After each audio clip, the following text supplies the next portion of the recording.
Bismillah, Assalamualaikum warahmatullahi wabarakatuh. Teman-teman, kembali lagi bersama kami berdua di acara podcast ini. Kita diskusi tentang hal-hal yang bermanfaat. Oke, tentunya bersama saya Rudi Rahmat Ilahi dengan NIM 2210409003 Dan saya Muhammad Rafli Maulana dengan NIM 2210409015. Oke teman-teman, pada kesempatan kali ini kita akan membahas subtema yang cukup menarik, yaitu tentang mind map, peta pemikiran. Mungkin langsung saja ya, kita akan bertanya kepada teman saya, apa yang dimaksud dengan mind map itu?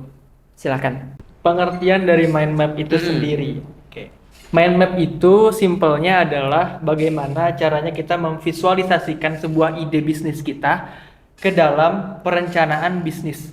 Jadi, ketika kita ingin membuat bisnis, kita perlu membuat mind map-nya. Kita perlu tahu, kita perlu mengatur bagaimana dan kemana arah tujuan bisnis kita yang akan kita buat. Jadi, setelah kita tahu bisnis kita mau kemana, dari situlah kita akan tahu juga siapa konsumen kita, siapa target market kita. Jadi, mind map ini membantu kita untuk memperjelas arah dan tujuan kita ketika ingin membuat sebuah bisnis gitu. Mungkin simpelnya mind map itu seperti itu. Jadi mind map ini sangat penting sekali untuk kita buat agar kita tahu strategi-strategi seperti apa yang akan kita lakukan untuk bisnis kita ke depannya. Seperti itu. Oke, sangat menarik ya teman-teman. Selanjutnya mungkin saya akan bertanya tentang apa sih manfaat dari mind map ini? Manfaatnya, pertama dari manfaat mind map ini kita bisa meningkatkan kreativitas. Kenapa? Karena dari kreativitas ini, dari mind map ini kita bisa memunculkan ide-ide baru. Sebagaimana halnya manusia, manusia memiliki otak yang tiada batas untuk berkembang.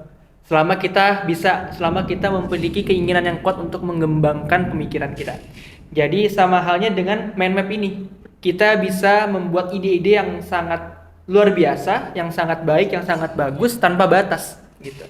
Jadi dari membuat mind map ini kita jadi tahu ide-ide seperti apa yang harus kita cantumkan dalam bisnis kita, yang harus kita berikan dalam bisnis kita gitu loh. Karena kan terlebih sekarang zaman sudah sangat cepat berubah. Itu perlu banyak ide-ide yang cemerlang untuk bisa mempertahankan dan mengembangkan bisnis kita. Gitu. Terus yang kedua, di sini ada mempermudah perencanaan. Mempermudah perencanaan itu seperti apa? Jadi, ya itu tadi yang sudah dijelaskan. Kita ketika membuat mind map, kita jadi tahu, kita jadi paham bagaimana rencana bisnis kita ke depannya. Gitu. Jadi, kita ketika membuat bisnis tidak hanya serta-merta memikirkan sebulan atau setahun ke depan, tapi kita bisa memikirkan bagaimana bisnis kita perkembangannya selama 5 tahun, 10 tahun ke depan. Bagaimana cara memperkuat, bagaimana cara kita mencari inovasi-inovasi yang baru.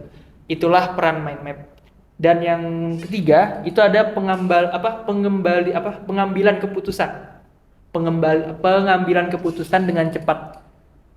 Jadi dengan gambaran menyeluruh, kita bisa dapat membuat keputusan lebih efisien.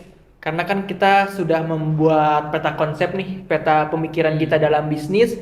Terus kita bisa mengevaluasi dari peta konsep kita, dari peta pemikiran bisnis kita, kira-kira apa yang kurang. Ketika ada yang kurang sempurna atau ada kesalahan, kita di situ bisa langsung membuat keputusan dengan cepat. Gitu. Jadi dari mind map ini kita bisa mudah untuk meneliti hal-hal kesalahan dalam bisnis kita. Terus yang terakhir itu membuat kolaborasi yang lebih baik. Gitu. Mind map ini memfasilitasi diskusi dengan tim atau dengan klien atau dengan perusahaan yang kita ajak kerjasama. Gitu. Dan terus utama dalam melakukan brainstorming. Gitu. Jadi mind map ini membuat pemikiran kita terarah. Bagaimana kita bisa mengembangkan bisnis kita ke arah yang lebih baik.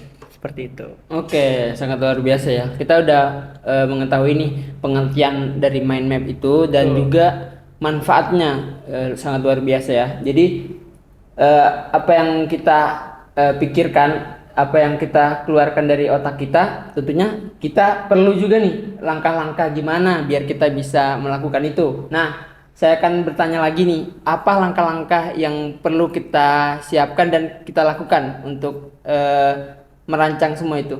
Ya. Pertama, langkah-langkah yang penting dalam membuat mind map di bisnis itu yang pertama kita perlu menentukan topik utama kita. Kita perlu menentukan strategi pemasaran kita. Jadi kita mau kemana? Perusahaan yang akan kita buat, perusahaan atau apa ya, model bisnis yang kita akan lakukan itu kita harus tahu kira-kira arahnya mau kemana. Jadi kita perlu adanya topik utama atau strategi pemasaran kita. Lalu yang kedua itu membuat cabang utama. Apa maksudnya? Biasanya cabang utama ini adalah kategorinya apa ya? Bentuk dukungan yang sangat besar untuk topik utama tadi. Dari topik utama strategi pemasaran kita, di situ kita harus tahu bagaimana strategi pemasaran kita, lalu mencakup bagian seperti riset pasar, lalu ada target pasar, terus kenal distribusi dan promosi. Jadi